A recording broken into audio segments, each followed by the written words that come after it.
ವಿದ್ಯಾರ್ಥಿಗಳೆಲ್ಲರಿಗೂ ನನ್ನ ನಮಸ್ಕಾರಗಳು ಹಾಗೂ ಈ ದಿನದ ಆನ್ಲೈನ್ ತರಗತಿಗೆ ತಮ್ಮೆಲ್ಲರನ್ನೂ ಕೂಡ ಸ್ವಾಗತಿಸುತ್ತಾ ಈ ದಿನದ ಆನ್ಲೈನ್ ತರಗತಿಯನ್ನು ಪ್ರಾರಂಭ ಮಾಡ್ತಾ ಇದ್ದೇನೆ. ಕಳೆದ ಒಂದು ತರಗತಿಯಲ್ಲಿ ನಾವು ಎನ್ವೈರನ್ಮೆಂಟಲ್ ಇಶ್ಯೂಸ್ ಚಾಪ್ಟರಲ್ಲಿ ದಟ್ ಈಸ್ ಬಯೋಮ್ಯಾಗ್ನಿಫಿಕೇಷನ್ ಅನ್ನು ಸ್ಟಡಿ ಮಾಡಿದ್ವಿ. ಸೊ ಆಲ್ಗಲ್ ಬ್ಲೂಮ್ ಅಂದರೆ ಏನು, BOD water pollution, BOD algal bloom, then biomagnification. So biomagnification means that is accumulation or deposition of toxic chemical substances in the tissue of an organism body with high concentration. So that is what we will call the biomagnification. Then the poisonous substances like heavy metals like cadmium, lead, copper, etc. Now DDT, another non-biodegradable pollutant. Then how it deposited in the soil, then they drained by plants to the other consumers in the aquatic food chain. How it transferred from producer to consumer in the aquatic food chain. So that causes, that is the high concentration of DDT. So finally the birds, the tertiary consumers, birds, so they consume large fishes in that aquatic food chain. That DDT enters to that bird or enter to birds. Finally those birds lay eggs. So that causes the calcium metabolism. So that affects, DDT affects calcium metabolism in birds. That is when they lay eggs. So these are the causes how the poisonous chemical substances enter into the soil, then enter into the aquatic or terrestrial food chain through producer to consumers at different trophic levels. So that is one of the example for biomagnification. Okay, so in your textbook given two examples. One is that is DDT and another one is mercury, along with other examples for biomagnification, that is accumulation of poisonous chemical substances like heavy metals like cadmium, lead, copper, etc. So you have to write first the two examples already given your textbook, that is mercury and DDT. Then you have to write other examples for, that is the deposition of those poisonous chemical substances. Okay, so today's in this class, so we will discuss about the next concept. That one is eutrophication. Now what is meant by eutrophication?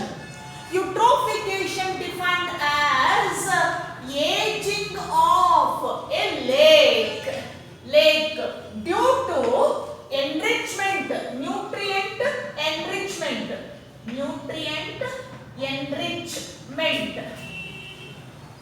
of its water or in the water. So this is the definition for eutrophication. ಏನು ಯುಟ್ರೋಫಿಕೇಶನ್ ಅಂದ್ರೆ ageing of a lake. ಏನು ಒಂದು lake ಇದೆ, newly formed lake, ಒಂದು ಸರೋವರ, ಆಗತಾನೆ ಸೃಷ್ಟಿಯಾಗಿರ್ತಕ್ಕಂಥ ಒಂದು ಸರೋವರ ಏನಿದೆ, ಹೇಗೆ ಅದು ಗ್ರಾಜ್ಯುಯಲ್ ಆಗಿ ಟರ್ನ್ ಆಗ್ತದೆ, ಲ್ಯಾಂಡ್ ಆಗಿ ಹೇಗೆ ಕನ್ವರ್ಟ್ ಆಗ್ತದೆ ಅನ್ನೋದೇ ಏಜಿಂಗ್ ಅಂತ ಹೇಳ್ತೇವೆ.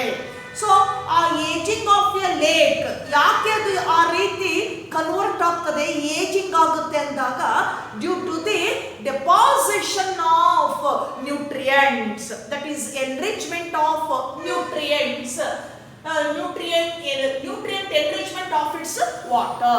So that leads the process what we will call eutrophication. ಅದನ್ನು ನಾವು eutrophication ಯೂಟ್ರೋಫಿಕೇಶನ್ ಅಂತ ಕರಿತೇವೆ. Okay, how newly formed lake converted into land after long time. So that is called ageing. ಅದು ಏನಾಗ್ತದೆ, ಕ್ರಮೇಣ ಹಳೆಯದಾಗುವಂಥದ್ದು. ಹೊಸದಾಗಿ ನಿರ್ಮಾಣಗೊಂಡಂತಹ ಸರೋವರ ಏನಾಗ್ತದೆ, ಕ್ರಮೇಣ ಬಹಳ ವರ್ಷಗಳ ನಂತರ ಲಾಂಗ್ ಟೈಮ್ ಆದ್ಮೇಲೆ ಏನಾಗ್ತದೆ, ಅದು ಲ್ಯಾಂಡ್ ಆಗಿ ಕನ್ವರ್ಟ್ ಆಗುವಂಥದ್ದನ್ನ ನಾವು ಏಜಿಂಗ್ ಅಂತ ಹೇಳಿ ಇಲ್ಲಿ ನಾವು ಅದನ್ನ ಕರೀತೇವೆ. ಆ ಒಂದು ಪ್ರಾಸೆಸ್ ಅನ್ನ ಏಜಿಂಗ್ ಅಂತ ಹೇಳ್ತೇವೆ. Then how can it occurs, ಯಾವ ರೀತಿ ಆಗ್ತದೆ ಏಜಿಂಗ್ ಅನ್ನುವಂಥ ಪ್ರಾಸೆಸ್ಸು.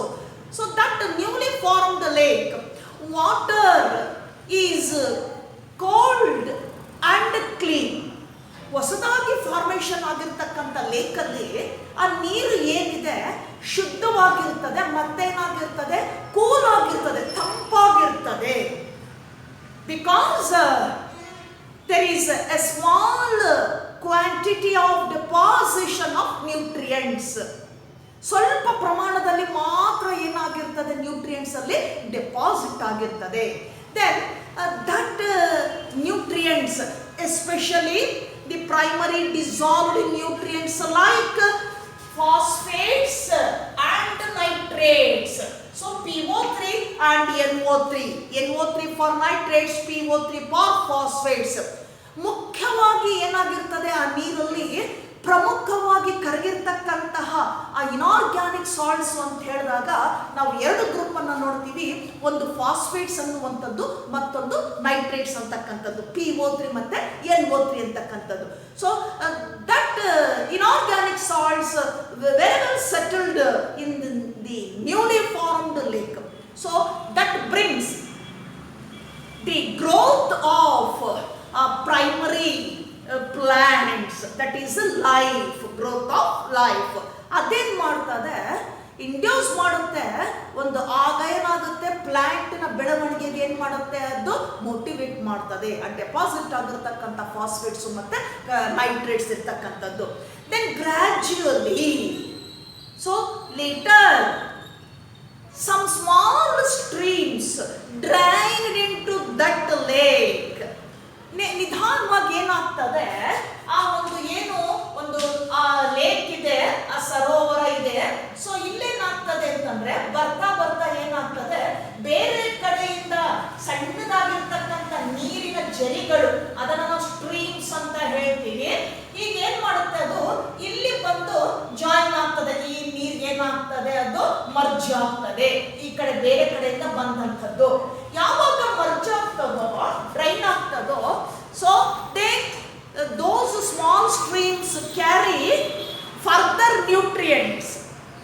ಅದು ಏನ್ ಮಾಡುತ್ತೆ, ಬರುವಾಗ ಮತ್ತೆ ಇನ್ನೂ ಸ್ವಲ್ಪ ಪ್ರಮಾಣದಲ್ಲಿ ನ್ಯೂಟ್ರಿಯೆಂಟ್ಸ್ ಅನ್ನ ಏನ್ ಮಾಡ್ತದೆ, ಕ್ಯಾರಿ ಮಾಡ್ತದೆ.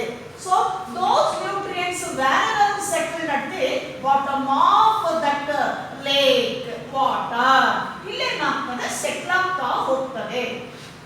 Now the high or large amount of deposition of nutrients at that lake, that also provide the growth of other plants and animals. So other plants like the submerged plants, floating plants and algae, other plants, so very well grown. ಇದೇನಾಗ್ತದೆ, ಮತ್ತೆ ಎಡ್ಜಲ್ಲಿ ಏನಾಗ್ತದೆ, ಬೇರೆ ಬೇರೆ ಸಸ್ಯಗಳೇನಾಗುತ್ತೆ, enormous ಆಗಿ growth ಆಗಲಿಕ್ಕೆ start ಆಗ್ತದೆ. Because of the enrichment of large amount of nutrients deposited at the bottom of that lake. ಇದ್ರಲ್ಲಿ ಏನಾಗುತ್ತೆ, deposition ಆಗಿ ಆಗಿ ಒಂದ್ ರೀತಿ ಸಿಲ್ಟ್ ಆದಂಗೆ ಆಗ್ತದೆ, ಒಂದು ಪ್ರೆಸಿಪಿಟೇಟ್ ಆದಂಗೆ ಆಗ್ತದೆ. ಅದು ಏನ್ ಪ್ರೊವೈಡ್ ಮಾಡುತ್ತೆ ಅಂದಾಗ, that is the growth of further plants like submerged or floating plants. So ಹೀಗೆ ಅನೇಕ ಸಸ್ಯಗಳೇನಾಗ್ತದೆ, ಮತ್ತೆ ಎಡ್ಜಲ್ಲಿ ಏನಾಗುತ್ತೆ, ಬೆಳೀತಾ ಹೋಗ್ತದೆ. Then that water slowly becomes warmer. ಆ ನೀರೇನಾಗ್ತದೆ, ಲೇಕಲ್ಲಿರ್ತಕ್ಕಂಥ ನೀರೀಗ ನಿಧಾನವಾಗಿ ಕೂಲಾಗಿರ್ತಕ್ಕಂತಹ ತಂಪಾಗಿರುವಂತಹ ನೀರು ನಿಧಾನವಾಗಿ ಏನಾಗುತ್ತೆ, ಬಿಸಿ ಆಗ್ಲಿಕ್ಕೆ ಪ್ರಾರಂಭವಾಗ್ತದೆ. ಓಕೆ, ಅಲ್ಲಿ ವಾರ್ಮ್ ಆಗ್ತಾ ಬರ್ತಾ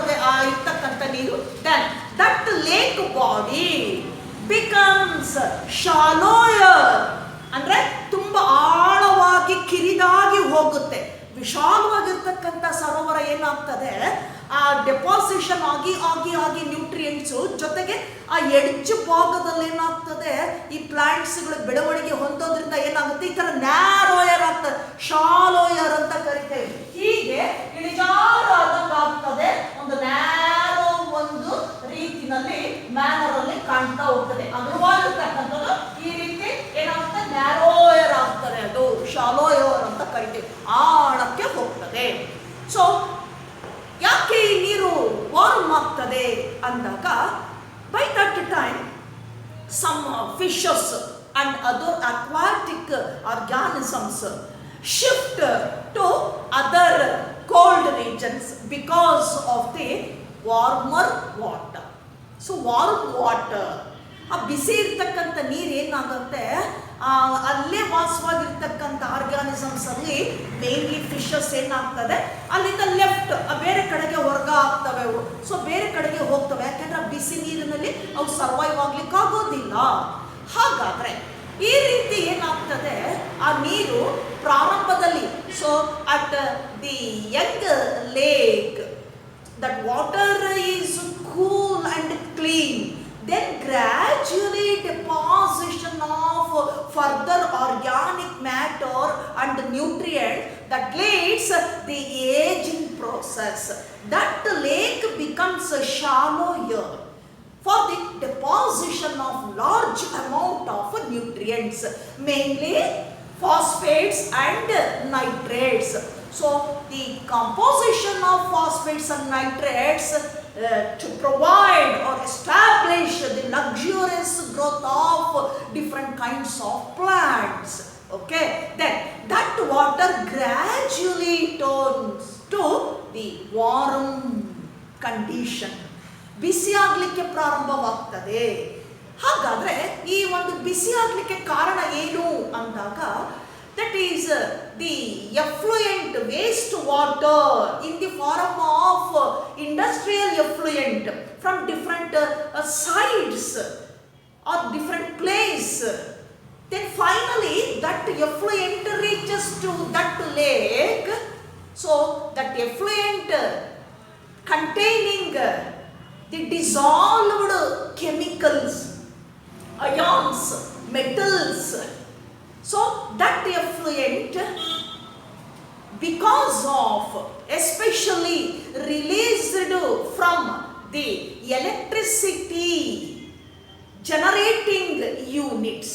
ಹಾಗಾದ್ರೆ ಬಿಸಿ ನೀರು ಹೇಗಾಗ್ತದೆ, ಯಾಕೆ ಆ ನೀರು ತಂಪಾಗಿರ್ತಕ್ಕಂಥ ಕೂಲಾಗಿರ್ತಕ್ಕಂಥ ನೀರು ಬಿಸಿ ಹೇಗಾಗ್ತದೆ ಅಂದಾಗ, ಏನು ಒಂದು ಎಫ್ಲುಯೆಂಟ್ ಬರ್ತದೆ ಈ ಇಂಡಸ್ಟ್ರೀಸ್ ಇಂದ, ಎಸ್ಪೆಷಲಿ ಯಾವ ಇಂಡಸ್ಟ್ರೀಸ್ ಅಂದಾಗ, ದಟ್ ಈಸ್ ದಿ ಎಲೆಕ್ಟ್ರಿಸಿಟಿ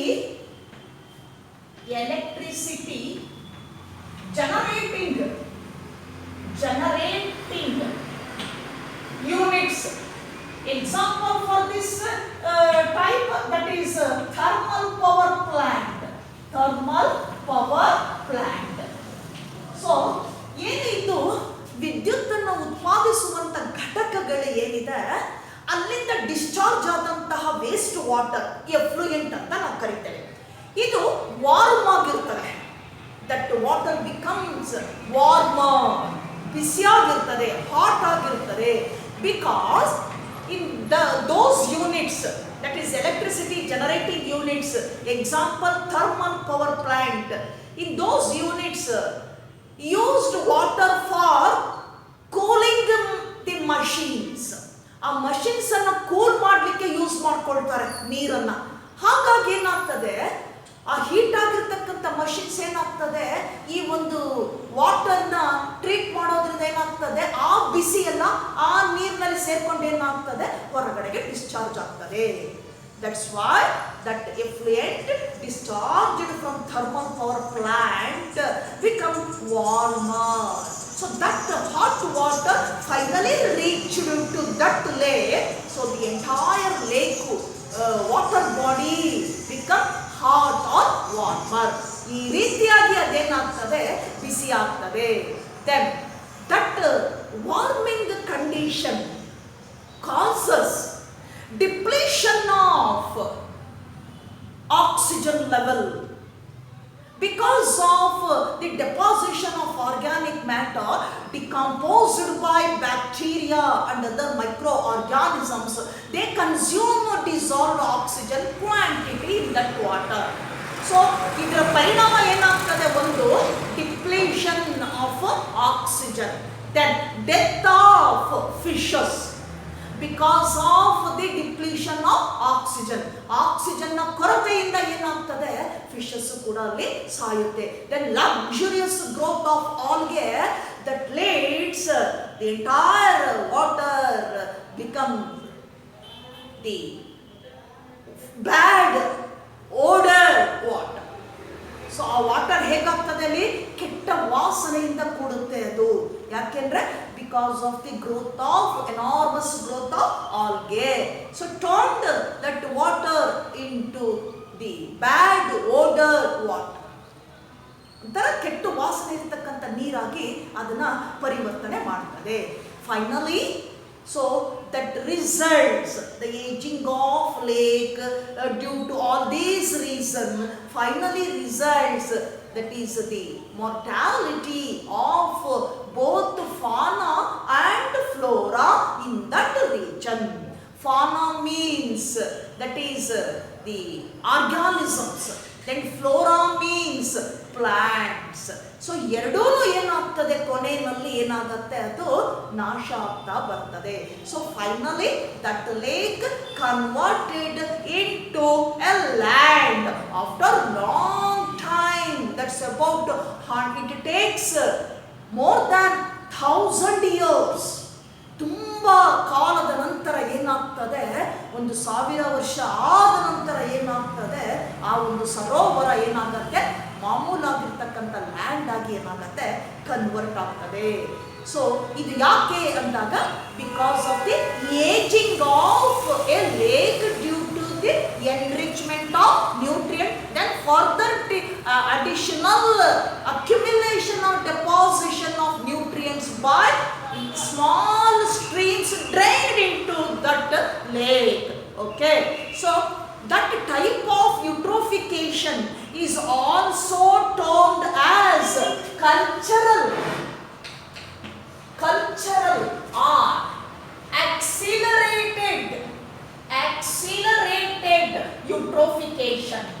ಹಾಗಾಗಿ ನಾವು ಈ ಯೂಟ್ರೋಫಿಕೇಶನ್ ಪ್ರಾಸೆಸ್ ಅನ್ನ ಆ ರೀತಿ ಡೆಪಾಸಿಷನ್ ಆಗೋದಕ್ಕೆ ನಾವು ಅದನ್ನ ಕಲ್ಚರಲ್ ಯೂಟ್ರೋಫಿಕೇಶನ್ ಅಂತ ಕರಿತೇವೆ, ಅಥವಾ ಆಕ್ಸಿಲರೇಟೆಡ್ ಯೂಟ್ರೋಫಿಕೇಶನ್ ಅಂತಲೂ ಕೂಡ ಕರಿತೇವೆ. So this is another process how that newly formed lake finally converted into a land by the deposition of nutrients. That process nothing but aging of a lake. Okay, so idu brief account of eutrophication, nothing but cultural or the accelerated eutrophication. And now we move on to the next concept, that is waste water treatment. So integrated wastewater treatment. ಮುಂದಿನ ಒಂದು ಕಾನ್ಸೆಪ್ಟ್ಗೆ ಹೋಗೋಣ. Integrated, so ಎಲ್ಲರೂ ಕೂಡ ಒಗ್ಗೂಡಿಸಿ ಎಲ್ಲ ಸೇರಿ ಆ waste ವಾಟರನ್ನ ಯಾವ ರೀತಿಯಾಗಿ ಟ್ರೀಟ್ ಮಾಡಬಹುದು ಅನ್ನುವಂಥದ್ದು ಇಂಟಿಗ್ರೇಟೆಡ್ ಸಮೂಹ waste water treatment. So here the waste water integratedly treated by a natural process. ಈ ವೇಸ್ಟ್ ವಾಟರ್ ಏನಿದೆ, ಆ ವೇಸ್ಟ್ ವಾಟರ್ ಅನ್ನ ಒಂದು ಸಮೂಹದವರು ಸ್ವಾಭಾವಿಕವಾಗಿ ಯಾವ ರೀತಿ ಟ್ರೀಟ್ ಮಾಡಬಹುದು ಅನ್ನುವಂಥದ್ದೇ that is integrated waste water treatment by a natural process. So this type of waste water treatment with the help of both artificial and natural process. ಎರಡು ರೀತಿಯಲ್ಲಿ ಕೃತಕ ಮತ್ತು ಸ್ವಾಭಾವಿಕ ಒಂದು ಮೆಥಡ್ಸ್ ಇಂದ ಏನ್ ಮಾಡ್ತಾ ಇದ್ದಾರೆ ಇವತ್ತು ಆ ವೇಸ್ಟ್ ವಾಟರ್ ನ ಟ್ರೀಟ್ ಮಾಡ್ತಾ ಇದ್ದಾರೆ. So that method is called as integrated waste water treatment by both artificial and natural process or methods. So an example for this integrated wastewater treatment, that is Excreta. So this city located in the northern region of California in America. California in America. And the Excreta example, beautiful example, how the wastewater treated by integratedly using both artificial and the natural process.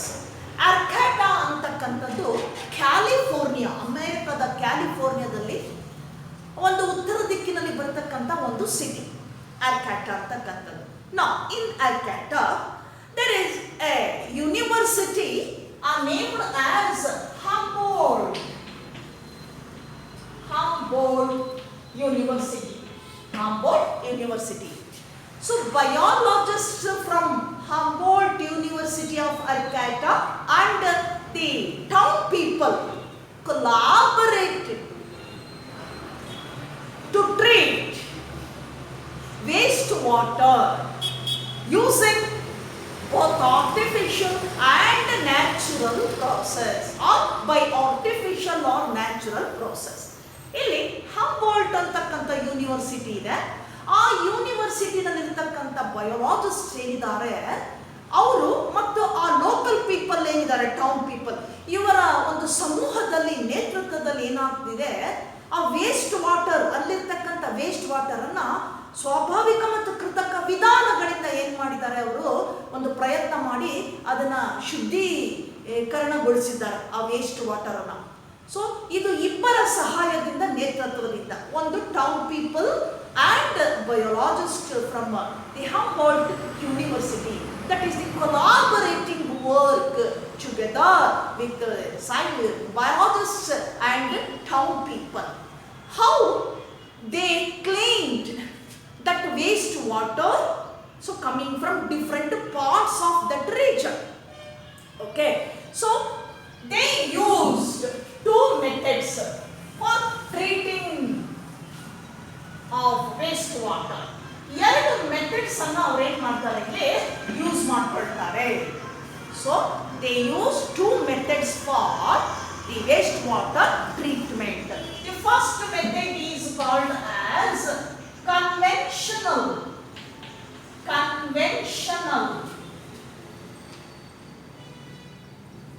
sedimentation, and the second one is six connected marshes. Okay, ಈಗ ಎರಡು method ಅನ್ನ ಅವರು ಇಲ್ಲೇನ್ ಮಾಡ್ತಾರೆ, adapt ಮಾಡ್ಕೊಳ್ತಾರೆ ಅಥವಾ follow ಮಾಡ್ತಾರೆ. ಒಂದನೇದಾಗಿ ಇಲ್ಲಿ ಎರಡು ಮೆಥಡ್ ಏನಿದೆ, one is that is artificial and the second one is a natural process. So that is the combination of both artificial and natural process through which they treat waste water. Okay, the first method, conventional sedimentation. Here in this method includes two steps. The first step is that is filtration, and the second step is chlorine treatment. ಈಗ ಕನ್ವೆನ್ಷನಲ್ಲಿ treatment sedimentation ಅಲ್ಲಿ ಎರಡು steps ಅನ್ನು ಅವರು follow up ಮಾಡ್ತಾರೆ. ಒಂದು filtration, ಸೋಸುವಿಕೆ. ಬಂದಂತಹ ಅಶುದ್ಧ ನೀರನ್ನ ಏನ್ ಮಾಡ್ತಾರೆ, ಅವರು ಮೊದಲು ಫಿಲ್ಟ್ರೇಟ್ ಮಾಡ್ಕೊಳ್ತಾರೆ. ಅದನ್ನ ಆ ಫಿಲ್ಟ್ರೇಷನ್ ಪ್ರಾಸೆಸ್ ಇಂದ ಅದನ್ನ ಏನ್ ಮಾಡ್ತಾರೆ, ಫಿಲ್ಟರ್ ಮಾಡ್ಕೊಳ್ತಾರೆ, ಸೋಸುವಿಕೆ ಅಂತ ಹೇಳ್ತೇವೆ. ಆ ನಂತರ ಅದನ್ನ ಏನ್ ಮಾಡ್ತಾರೆ, ಟ್ರೀಟೆಡ್ ವಿತ್ ಕ್ಲೋರಿನ್. ಆ ಕ್ಲೋರಿನ್ ಇಂದ ಅದನ್ನೇನ್ ಮಾಡ್ತಾರೆ, ಅದನ್ನ ಟ್ರೀಟ್ ಮಾಡ್ತಾರೆ. So the first step is filtration and the second step is chlorine treatment. Okay, then that water, filtered water, now passed to the next method, that is 6 connected marshes. ಏನಿದು 6 connected marshes ಅಂದಾಗ here they connect 6 marshes of about 60 hectares land. 60 hectare land ಅನ್ನು ಉಪಯೋಗಿಸ್ಕೊಂಡು ಏನ್ ಮಾಡಿದ್ದಾರೆ, 6 ಮಾರ್ಷಸ್ ಅನ್ನ ಅವರಲ್ಲಿ create ಮಾಡ್ಕೊಂಡಿದ್ದಾರೆ. So they created 6 connected marshes of about 60 hectares. 60 hectares ಪ್ರದೇಶದಲ್ಲಿ. So this is 1, this is 2, this is 3, this is 4, 5 and 6. ಹೀಗೆ ಕನೆಕ್ಟ್ ಮಾಡ್ಕೊಂಡಿದ್ದಾರೆ. ಸೊ ದಿಸ್ ಈಸ್ ಮಾರ್ಷಸ್ ಅಂತ ಕರಿತೀವಿ, marsh land. Okay, marsh nothing but wet land, ತೇವ ಇರ್ತಕ್ಕಂತಹ ಒಂದು land. So in that land no trees, ಅಲ್ಲಿ ಯಾವುದೇ ಮರ ಇರೋದಿಲ್ಲ ಅಂತ ಒಂದು ಲ್ಯಾಂಡ್ ಅನ್ನು ನಾವು ಮಾರ್ಷ್ ಲ್ಯಾಂಡ್ ಅಂತ ಕರಿತೇವೆ, ವೆಟ್ ಲ್ಯಾಂಡ್. ಸೊ ಗ್ರೀನಿಶ್ ಆಗಿ ಇರುವಂತದ್ದು. ಈ ರೀತಿ 6 ಮಾರ್ಷ್ ಲ್ಯಾಂಡ್ ಅನ್ನ 1 to 1 ಏನಾಗಿದೆ ಈ ರೀತಿ ಕನೆಕ್ಟ್ ಮಾಡ್ಕೊಳ್ತಾರೆ. ಸೊ ಇದನ್ನ 6 connected marshes converted into marsh land. Finally ಒಂದು ಮಾರ್ಷ್ ಲ್ಯಾಂಡ್ ಆಗಿ ಅದು ಕನ್ವರ್ಟ್ ಆಗ್ತದೆ. Okay, that so in those 6 connected marshlands or marshes, here the luxurious growth of algae, fungi and bacteria. ಈ ಮೈಕ್ರೋ ಆರ್ಗಾನಿಸಮ್ಸ್ ಏನಿದೆ, bacteria, fungi ಮತ್ತೆ algae ಏನಾಗ್ತದೆ, ಲಕ್ಸುರಿಯಾಗಿ wetland ಅಲ್ಲಿ ಏನಾಗ್ತದೆ ಬೆಳ್ಕೊಳ್ತಾ ಹೋಗ್ತದೆ ಅದರಲ್ಲಿ. Then after the growth of microorganisms like bacteria, fungi and algae, then that filtered water so passed to the marshland from begins with first to ends with 6th marshland. So ಒಂದರಿಂದ ಪ್ರಾರಂಭ ಮಾಡಿ ಏನ್ ಮಾಡ್ತಾರೆ, ಗ್ರಾಜುವಲ್ ಆಗಿ ಇಲ್ಲಿ ಆ ನೀರನ್ನ pass ಮಾಡ್ತಾ ಹೋಗ್ತಾರೆ. From one to another to another, ಈ ರೀತಿ ಪಾಸ್ ಮಾಡ್ತಾ ಹೋಗ್ತಾರೆ.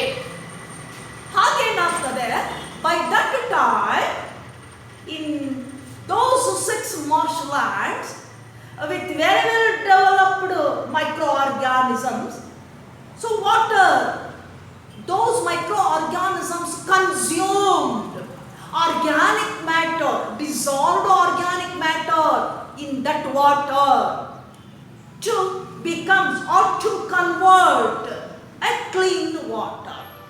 ಏನ್ ಮಾಡ್ತದೆ, ಯಾವಾಗ ನೀರನ್ನ ಇಲ್ಲಿ ಪಾಸ್ ಮಾಡ್ತಾ ಹೋಗ್ತಾರೋ ಅದರಲ್ಲಿ ಕರಗಿರ್ತಕ್ಕಂಥ ಆರ್ಗ್ಯಾನಿಕ್ ಮ್ಯಾಟರ್ ಅನ್ನ ಆ ಮಾರ್ಷ್ ಲ್ಯಾಂಡ್ ಅಲ್ಲಿ ಇರ್ತಕ್ಕಂಥ ಏನಿದೆ 6 ಮಾರ್ಷ್ ಲ್ಯಾಂಡ್ಸ್ ಇದೆ ಆ ಏರಿಯಾದಲ್ಲಿ ಏನಾಗುತ್ತೆ, ಅಲ್ಲಿರ್ತಕ್ಕಂಥ ಬ್ಯಾಕ್ಟೀರಿಯಾ, ಫಂಗೈ ಆಲ್ಗೆ ಏನ್ ಮಾಡುತ್ತೆ, ಅವನ್ನೆಲ್ಲವನ್ನ ಕನ್ಸ್ಯೂಮ್ ಮಾಡ್ಕೊಳ್ತದೆ. ಅದು ಎಲ್ಲವನ್ನ ಉಪಯೋಗಿಸ್ಕೊಂಡಾಗ ಏನಾಗ್ತದೆ, ಆ ನೀರು ತಿಳಿ ಆಗ್ತಾ ಬರ್ತದೆ and finally becomes a pure water.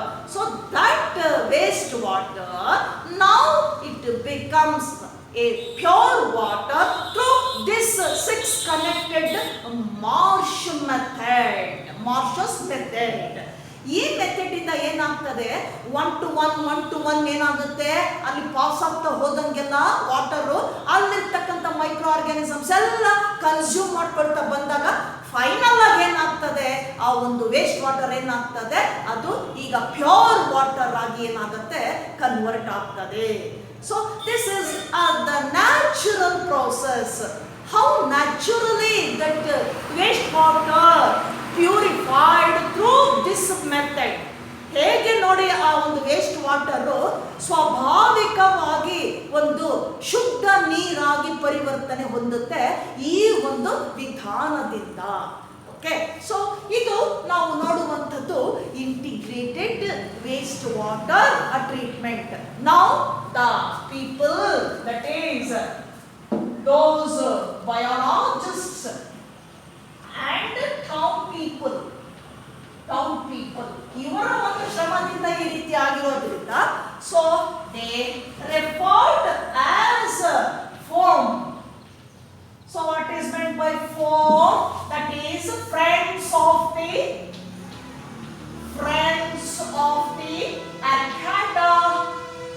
Excreta marshes. Foam means ಅವರಿಗೆ ಒಂದು ಹೆಸರನ್ನ ಕೊಡ್ತಾರೆ foam ಅಂತ ಹೇಳ್ಬಿಟ್ಟು. So foam means friends of, F for friends, then O of the. So Excreta, A for Excreta and M for marshes. So friends of the Excreta marshes. Then another problem is there. That is the human excreta, disposal of human excreta. So that is another major problem. How to treat and how to dispose of human excreta. Nowadays or recently, that human excreta that is ecologically sanitation by recycled process. ಏನು human ಎಕ್ಸ್ಕ್ರೀಟಾ ಇದೆ ಅದನ್ನ ecological ಆಗಿ ಏನು ಮಾಡ್ತಾ ಇದ್ದಾರೆ, sanitation ಮಾಡ್ತಾ ಇದ್ದಾರೆ ರಿಸೈಕಲ್ಡ್ process ಇಂದ. ಮತ್ತೆ ಪುನರಾವರ್ತಿತವಾಗಿ ಮರುಬಳಕೆ ಮಾಡುವಂತಹ ವಿಧಾನದಿಂದ ಏನು ಮಾಡ್ತಾ ಇದ್ದಾರೆ, ಅದನ್ನ ರಿಸೈಕಲ್ ಮಾಡ್ತಾ ಇದ್ದಾರೆ. ಸೊ ಈ ರಿಸೈಕಲ್ ಮಾಡೋದ್ರಿಂದ ಏನಾಗ್ತಾ ಇದೆ, ಇವತ್ತು dry to make dry composting toilets. ಅಲ್ಲೇನಾಗ್ತಾ ಇದೆ, ಇವತ್ತು ನೀರು ಇಲ್ಲದೆ ಇರ್ತಕ್ಕಂತಹ ಡ್ರೈ ಕಾಂಪೋಸ್ಟಿಂಗ್ ಟಾಯ್ಲೆಟ್ಸ್ ಆಗಿ ನಿರ್ಮಾಣವನ್ನ ಮಾಡ್ತಾ ಇದ್ದಾರೆ. So those are called ecosans ಅಂತ ಹೇಳ್ತೀವಿ ನಾವು. So we save water, then that excreta become dried and again used as a fertilizer, organic fertilizer through recycling process. Recycling process ಇಂದ ಅದನ್ನ ಆರ್ಗ್ಯಾನಿಕ್ ಫರ್ಟಿಲೈಸರ್ ಆಗಿ ಏನು ಮಾಡ್ತಾ ಇದ್ದಾರೆ, ಯೂಸ್ ಮಾಡ್ತಾ ಇದ್ದಾರೆ. ಇದು ಇವತ್ತೇನಾಗಿದೆ, ಪಾಪ್ಯುಲರ್ ಆಗ್ತಾ ಇದೆ, ಎಕೋಸ್ಯಾನ್ಸ್ ಅಂತ ಕರಿತೇವೆ. Ecosans. Now ecosans practised in our country, that is in Kerala state. Kerala ಸ್ಟೇಟಲ್ಲಿ ಇವತ್ತು ಅದನ್ನು ಪ್ರಾಕ್ಟೀಸ್ ಮಾಡ್ತಾ ಇದ್ದಾರೆ ನಮ್ಮ ಇಂಡಿಯಾದಲ್ಲಿ. ಹಾಗೆ next one is that is Sri Lanka. ಈಗ ಹೆಚ್ಚಾಗಿ ನಾವು ಆ ಶ್ರೀಲಂಕಾ ಮತ್ತು ಕೇರಳ ಸ್ಟೇಟಲ್ಲಿ ಈ ಎಕೋಸ್ಯಾನ್ಸನ್ನು ಇವತ್ತು ಪ್ರಾಕ್ಟೀಸ್ ಮಾಡ್ತಾ ಇದ್ದಾರೆ. ಸೊ ಇದರಿಂದ ಏನಾಗ್ತದೆ, ಆ ಒಂದು ಹ್ಯೂಮನ್ ಎಕ್ಸ್ಕ್ರೀಟಾ ಅದು that is the major problem, that disposal ಒಂದು ಫರ್ಟಿಲೈಸರ್ ಆಗಿ ಇವತ್ತು ಕನ್ವರ್ಟ್ ಮಾಡ್ತಾ ಇರೋದ್ರಿಂದ ಆ ಡ್ರೈ ಕಾಂಪೋಸ್ಟಿಂಗ್ ಅಂತ ಹೇಳ್ತೇವೆ ನಾವು, ಟಾಯ್ಲೆಟ್ಸ್ ಅಂತ ಹೇಳಿ, ಅಲ್ಲಿ ಬೇಕಾಗಿಲ್ಲ, ನೀರಿನ ಅವಶ್ಯಕತೆ ಇಲ್ಲ. So we save water, then that the waste again used as a fertilizer through recycling process. ಮರುಬಳಕೆ ಆಗಿ ಏನು ಮಾಡ್ತಾ ಇದ್ದೀವಿ ನಾವು, ಗೊಬ್ಬರದ ರೀತಿಯಲ್ಲಿ ಅದನ್ನು ಉಪಯೋಗಿಸ್ತಾ ಇದ್ದೇವೆ. ಇದು ನಾವು ನೋಡುವಂಥದ್ದು that is the integrated waste water treatment and then the disposal of human excreta. ಇದನ್ನು ನಾವು ಇಲ್ಲಿ ಈ ಒಂದು ಕಾನ್ಸೆಪ್ಟಲ್ಲಿ ನಾವು ಸ್ಟಡಿ ಮಾಡಿರ್ತಕ್ಕಂಥದ್ದು. Then we move on to the next one, that is solid waste. Solid waste. So solid waste, another major problem. How to dispose solid waste? So the solid waste collected from different parts of different places. ಬೇರೆ ಬೇರೆ ಭಾಗದಿಂದ ಬೇರೆ ಬೇರೆ ಜಾಗದಿಂದ ಏನಾಗ್ತದೆ, collect ಆಗುವಂಥದ್ದು solid waste. So ಆ solid ವೇಸ್ಟನ್ನು ಯಾವ ರೀತಿ ಡಿಸ್ಪೋಸ್ ಮಾಡಬೇಕಾಗ್ತದೆ, so that create soil pollution. ಏನು ಒಂದು ಮಣ್ಣಿನ ಫರ್ಟಿಲಿಟಿಯನ್ನು ಏನು ಮಾಡುತ್ತೆ, ಅದು ಕಡಿಮೆ ಮಾಡುವಂಥದ್ದು. ಯಾಕೆಂದರೆ ಆ ಸಾಲಿಡ್ ವೇಸ್ಟ್ ಎಲ್ಲ ಫೈನಲ್ ಆಗಿ ಏನಾಗ್ತದೆ, ಮಣ್ಣಲ್ಲಿ ಸೇರ್ಕೊಳ್ತದೆ. ಮಣ್ಣಲ್ಲಿ ಸೇರ್ಕೊಂಡಾಗ ಏನಾಗ್ತದೆ, ಅದರ ಫರ್ಟಿಲಿಟಿ, ಫಲವತ್ತತೆ ಕಡಿಮೆ ಆಗ್ತಾ ಬರ್ತದೆ. Then how to dispose, then recycled those solid waste, ಅದನ್ನ ಯಾವ ರೀತಿ ಬೈಫರ್ಕೇಟ್ ಮಾಡಿಕೊಂಡು ಡಿಸ್ಪೋಸ್ ಮಾಡ್ತೇವೆ ಅನ್ನುವಂಥದ್ದನ್ನು ನಾವು ನೆಕ್ಸ್ಟ್ ಕಾನ್ಸೆಪ್ಟಲ್ಲಿ ನೋಡೋಣ. So this is enough for today's class. Then I will take up the solid waste in the next class. Till that, good by.